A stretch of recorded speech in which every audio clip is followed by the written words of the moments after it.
An armed intruder broke into our home, and my boyfriend locked himself in the bathroom, leaving me alone. He had always promised to protect me, but that night was different.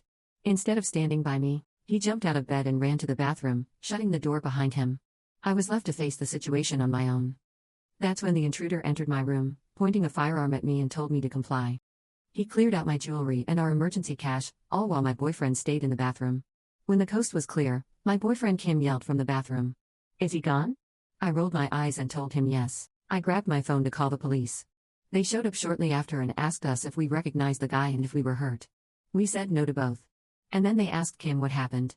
He looked embarrassed as I told them our story. Police gave Kim subtle yet obvious disapproving glances as I spoke. They said they'd be on the lookout for the guy and we should possibly get cameras. After they left, it was hard to go to sleep. I wondered if Kim would have protected me, if that guy hurt me. I looked over at Kim and he was out like a light. The next morning, I made breakfast. When Kim came downstairs, I told him we needed to talk. He said if it was about last night, then he could explain. I said I was listening and began fixing our plates. He said that he had to defend himself and his body went into fight or flight mode. The only thing that was going through his head was keeping himself alive. He said it was the adrenaline coursing through his veins that made him act with these instincts. I understood where he was coming from, but I still felt like he had no regard for my well-being. I told him that I sent him down there to protect our home and it felt like he only cared about himself. He said that it wouldn't happen again, and he apologized and told me that at least neither one of us got hurt. This was true.